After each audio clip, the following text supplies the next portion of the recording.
Hello friends, welcome to my channel Shankar Sars Humanities. At CBSE changed the syllabus and the exam pattern. तो हमारा class का भी जो exam class का discussion का जो पैटर्न है वो भी अभी हम चेंज कर देंगे.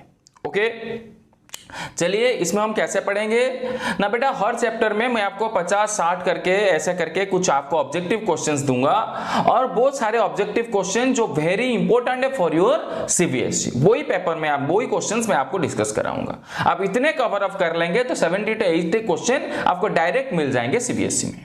ओके, वीडियो के लास्ट तक दिखते रहना. चलिए शुरू करते हैं. Okay, and one more thing, तो मैं ये जो वीडियोस होंगे 40-50 क्वेश्चन जो भी होंगे एक चैप्टर का, उसको मैं 2-3 पार्ट में डाल दूंगा. पार्ट 1, पार्ट 2, पार्ट 3 करके आप सारे पार्ट को देख लेना. ओके, ज्यादा लंबा वीडियो नहीं बनाएंगे. ओके, चलिए. The first question it is shown in your screen, आप देख सकते हैं. The first question is which among the following statement about the cold war is wrong. तो ये 4 स्टेटमेंट हमारे सामने, ये 4 स्टेटमेंट से कौन सा statement regarding cold war is wrong. देखिए, पहला, it was competition between US and Soviet Union and their respective allies. तो obviously there was a competition between US and USSR, दोनों सुपर पावर्स थे. Next, it was the ideological war between both the super powers. Obviously ideological war था क्योंकि USA का ideology था capitalism and democracy and USSR का ideology था socialism and communism. तो ये आइडियोलॉजिकल वॉर भी था. Third, it triggered an arm race. Definitely दोनों साइड में आर्म का स्टॉकपाइल हो रहे थे, ऑब्वियसली आर्म रेस क्रिएट करा था. The US and US, fourth option, the US and USSR were engaged in direct wars. तो ऑब्वियसली स्टेटमेंट गलत है. डायरेक्ट वार होता तो कभी इसको हम कोल्ड वार नहीं बोलते.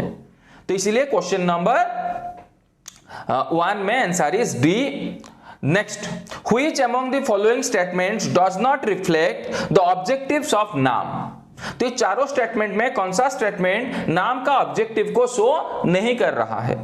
पहला objective, enabling newly decolonised countries to posture independent policies. Obviously तो ये क्या करता था ना, जो न्यूली इंडिपेंडेंट कंट्रीज है, जो नाम कंट्रीज है, इनको इंडिपेंडेंट पोस्चर्स के लिए पोस्चर देता था. Next, not to joining any military alliance. ये भी बात ठीक है, यही तो था नाम कि आप दोनों सुपर पावर, क्या दोनों जो सुपर पावर से यूएसए यूएसएसआर, आपको ज्वाइन ना करो. तीसरा, following a policy of neutrality and global issues. No, ये कभी न्यूट्रलिटी नहीं था क्योंकि नाम के फीचर्स में आप पढ़े होंगे, नाम was non neutrality and non isolationism. तो fourth option, focus on elimination of global economic inequality. तो आंसर आपका हुआ सी, क्योंकि नाम क्या था, नॉन न्यूट्रलिटी था एंड नॉन आइसोलेशनिज्म था. सी के ऑप्शन क्या बोल रहा है, following the policy of neutrality. तो ये स्टेटमेंट आपका गलत है. Next, make wrong statement that describe the features of the military alliances formed by super powers. Super power जो मिलिटरी अलायंसेस बनाए थे, जैसे नाटो, वार्सो पैक्ट, ये जो मिलिटरी अलायंसेस बनाए थे, तो वो मिलिटरी अलायंसेस के बारे में कौन सा ठीक नहीं है. आप ध्यान से देखें. पहला, member countries of alliance are to provide bases in their respective land. Obviously वो अलायंसेस का जो मेंबर होते थे वो एरिया देते थे जहां वो एस्टैब्लिश करते थे उनके बेसेस. दूसरा, number of countries to support the super power both in terms of ideology and military strategy. ये भी डेफिनेटली है, ये भी सही है. Next, when a nation attacked any member country, it is considered as an attack on all the member countries. ये बात भी ठीक है. जो नाटो, वार्सो पैक्ट जो बने थे अलायंसेस, इसमें क्या था, मान लो एक मेंबर कंट्री को अटैक होता है तो ये मान लेंगे it is an attack on all of them और वो सारे मिलके उसको अटैक करेंगे. ये स्टेटमेंट भी सही है. इसका मतलब आंसर ही होगा आपका D. That is, superpowers assist all the member countries to develop their own nuclear weapon. नहीं करते थे. Super powers nuclear weapon develop करने के लिए उनको नहीं देते थे, अलाउ नहीं करते थे वो. Answer is D. देखिए मैं स्क्रॉल कर देता हूं। Okay, next question, that is question number 4। Question number 4 क्या बोल रहा है? Here is a list of countries. Actually आपका एनसीईआरटी का डायरेक्ट क्वेश्चन है। Write against each of this block they belong to during the cold war, कि cold war के period में कौन सा ब्लॉक से बिलोंग करते थे, क्योंकि आपको पता है 3 ब्लॉक था। एक था यूएसए का ब्लॉक या वेस्टर्न ब्लॉक आप बोल सकते हो, दूसरा था सोवियत ब्लॉक या यूएसएसआर का ब्लॉक, इसको ईस्टर्न ब्लॉक आप बोल सकते हो, और तीसरा था नाम। तो 3 ब्लॉक था। तो कौन सा कंट्री कौन सा ब्लॉक से बिलोंग करता था?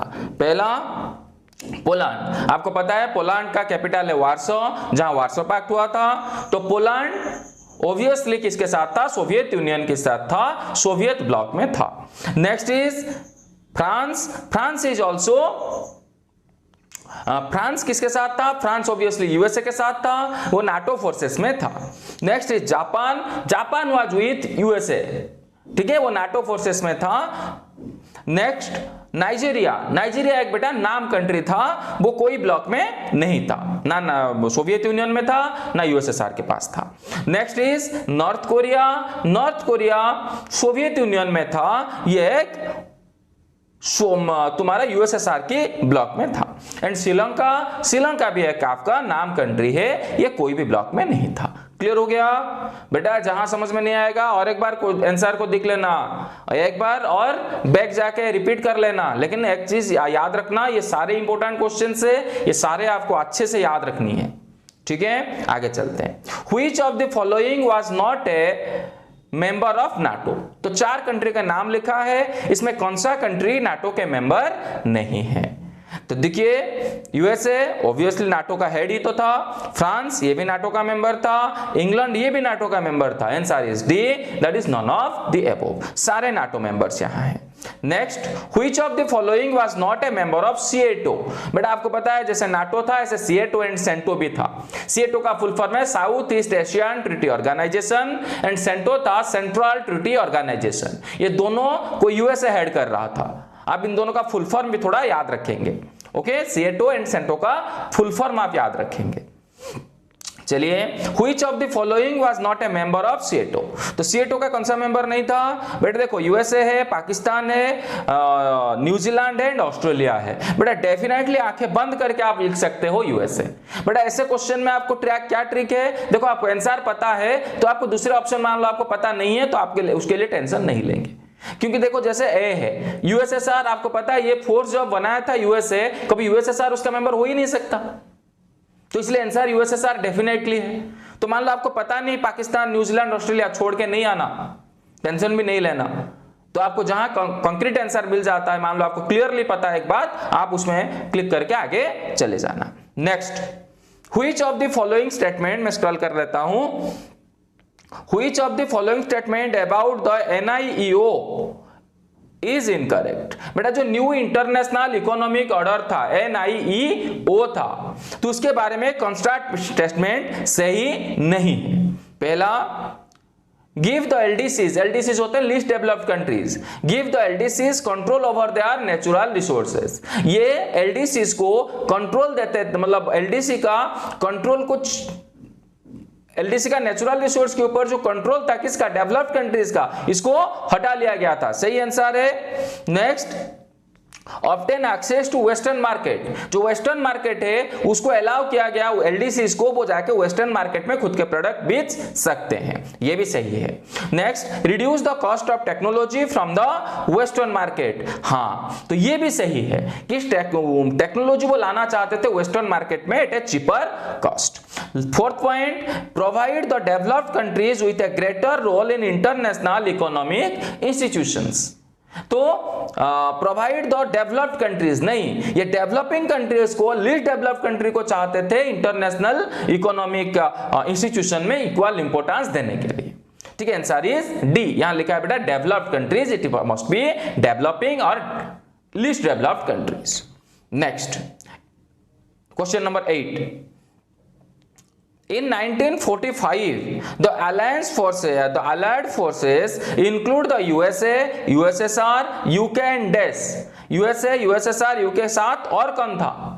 डेफिनेटली यहां आंसर है आपका फ्रांस, क्योंकि बेटा आपको पता है दो फोर्सेस थे, allied forces and axis forces.